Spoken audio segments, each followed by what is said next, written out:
Jadi kita tambah sedikit lagi, rahmat Allah. Rahmat Allah. Ya Kak Rahmah, suaminya Rahman lagi, Masya Allah. Mudah-mudahan rumah beliau dirahmati Allah. Amin. Rahmat Allah. Nah, masuk syurga dengan rahmat Allah. Terdapat juga golongan yang dikeluarkan dari neraka tanpa syafaat, tetapi dengan rahmat dan kurnia Allah Subhanahu wa ta'ala. Maksudnya Allah Subhanahu wa ta'ala dengan kehendaknya akan mengeluarkan mukminin yang berdosa tanpa melalui syafaat sesiapa pun. Ini adalah nikmat dan rahmat daripada Allah, karena rahmatnya yaitu kasih sayangnya mendahului kemurkaannya. Allah pendendam tak? Tak. Allah Maha Pengampun. Oleh sebab itu, andai kata kita berdosa, jangan fras. Ayat 53 dari surat Az-Zumar, Allah menyebut, tolong ibu-ibu dan bapa-bapa ikut, Qul ya ibadilladzina asrafu ala anfusihim la taqnatu min rahmatillah innallaha yaghfiruz dzunuba jami'a. Katakan, hai Muhammad, hei hamba-hambaku, yakni hamba-hamba Allah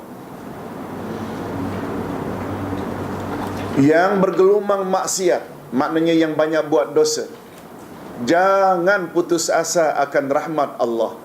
Lalu Allah sebut sebabnya, alasannya. Mengapa jangan fras? Sesungguhnya Allah mengampuni semua dosa, jami'ah. Bagaimana dengan syirik, Ustaz? Kalau orang argue macam itu, kita nak jawab macam mana, Bu? Yang Allah tak ampun bila syirik, bila sampai mati dia tak minta ampun. Bila kita masih hidup, sihat lagi, hatta dosa syirik Allah ampunkan tak? Jika kita minta ampun. Ini jangan salah faham. Allah mengampuni semua dosa, maknanya di dunia ini. Termasuk syirik tak? Termasuk. Adapun yang Allah berjanji tidak akan memaafkan, iaitu bila minta ampunan di akhirat nanti, bila sampai mati dia tidak sempat tobat dari dosa syirik. Setelah para nabi, para salihin dan para malaikat lain-lain selesai memberi syafaat mereka masing-masing, lalu tidak ada lagi yang tertinggal melainkan rahmat Allah. Mengapa ibu-ibu? Orang yang mendapat rahmat Allah sehingga dikeluarkan dari neraka masuk syurga tidak dikategori dalam syafaat. Mengapa? Sebab dia tidak melibatkan izin. Betul tak? Syafaat kan dia tertakluk dengan dua syarat. Allah Subhanahu wa ta'ala dengan rahmat dan kasih sayangnya hendak keluarkan manusia dalam neraka tanpa syarat-syarat tersebut. Betul tak? Dia tak memerlukan izin miliknya. Itu namanya manusia keluar dari neraka tidak melalui syafaat, tapi melalui rahmat Allah. Ini ada pembahasan tersendiri.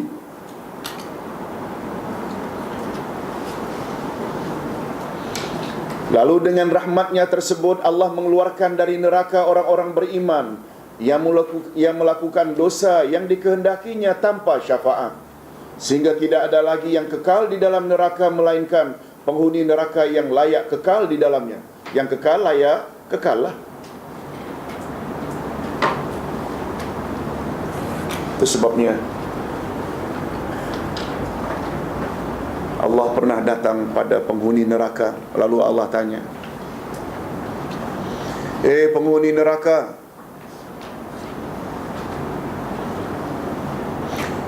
kalau kepadamu ada emas sebesar bola bumi,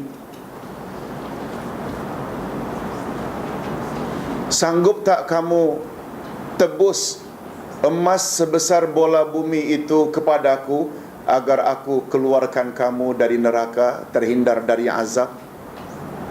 Dapat faham sampai situ? Orang dalam penjara bila dijamin dengan sejumlah uang kan dia keluar. Nah, sekarang ini Allah tanya kepada orang dalam neraka, jika kamu ada harta dalam bentuk emas sebesar bola bumi dunia ini, sanggup tak engkau tebus padaku, pulangkan padaku, serahkan padaku emas sebesar itu, agar kamu terhindar daripada azab neraka? Sudah tentu ya Allah, aku akan serahkan agar aku keluar. Apa komen Allah?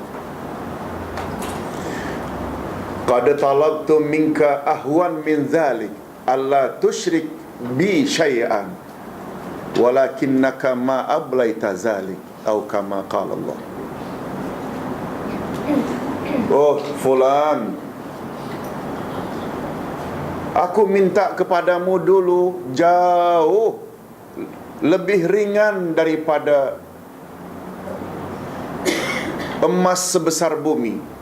Yang aku minta dulu di dunia, kamu jangan syirik saja, tapi kamu tak pedulikan, kekal kamu dalam neraka. Dapat faham tak? Dia ada pengajaran itu. Ada pengajaran tak? Pertama, betapa dahsyatnya siksa dalam neraka, sampai harta punya emas sebesar bumi pun sanggup serahkan. Maknanya menderitanya kan luar biasa. Yang keduanya, betul tak kita boleh simpulkan betapa bahayanya syirik? Yang ketiga, boleh tak kita simpulkan betapa tingginya nilai tauhid?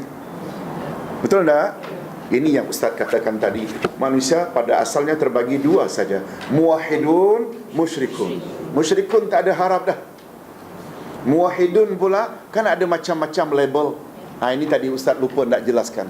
Ada zalimul li nafsi, yang buat baik banyak, jahat banyak, tapi jahat yang dia buat bukan syirik. Orang jenis ini ni yang nanti akan layak dapat syafaat. Betul tak? Sebab mereka muwahhidun, tidak syirik. Cuma ada dosa judi, zina, minum arak, berbohong. Layak tak orang macam ini dapat syafaat? Layak, kalau Allah reda. Ada muqtasidun, lebih baik. Ada sabiqum bil khairat. Dapat faham tak? Semakin jelas. Betul tak? Jadi bila kita hubung kaitkan pembahagian manusia yang dua, muwahhidun dan musyrikun. Muwahhidun pula ada tiga jenis tadi yang layak mendapat syafaat atau yang sangat berhajat kepada syafaat Nabi, atau mana-mana pihak, golongan zalimul li nafsi. Betul tak? Zalimul li nafsi maknanya buat baik banyak, jahat pun banyak, tapi bukan syirik. Tetapi orang-orang yang muqtasidun, yang suruhan, yang wajib saja buat, sunat tak buat, yang haram saja yang ditegah, yang dijauhi, makruh masih buat, mereka perlu tak syafaat? Perlu. Yang barangkali untuk menaikkan mereka dari derajat rendah ke derajat lebih tinggi dalam syurga. Itu dia yang kakak tadi tanya juga. Bukan saja muqtasidun, sabiqum bil khairat, orang yang banyak buat amal saleh pun. Mana boleh sederajat dengan Rasul? Betul tak? Di bawah Rasul mereka boleh naik lagi dengan syafaat lagi. Dapat faham kan? Ya. Itu dia konsep syafaat dalam agama kita.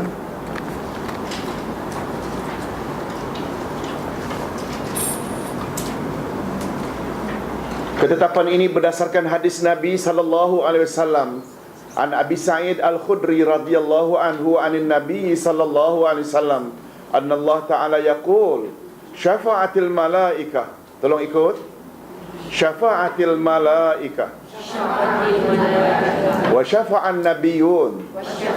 Wa syafa'al mu'minun. Wa lam yabqa illa arhamur rahimin. Daripada Abi Sa'id Al-Khudri radhiyallahu anhu dari Nabi sallallahu alaihi wasallam, sesungguhnya Allah Subhanahu wa taala berfirman, setelah para malaikat dan para nabi serta mukminin memberi syafaat, Lalu tidak ada yang tertinggal lagi melainkan rahmat Allah yang Maha Pengasih.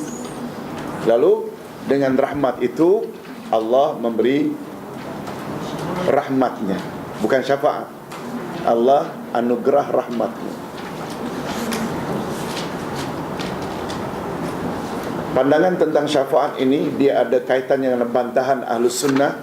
Ustaz kira ini panjang, kita jelas pada masa akan datang insya-Allah. Ya, ada apa-apa pertanyaan?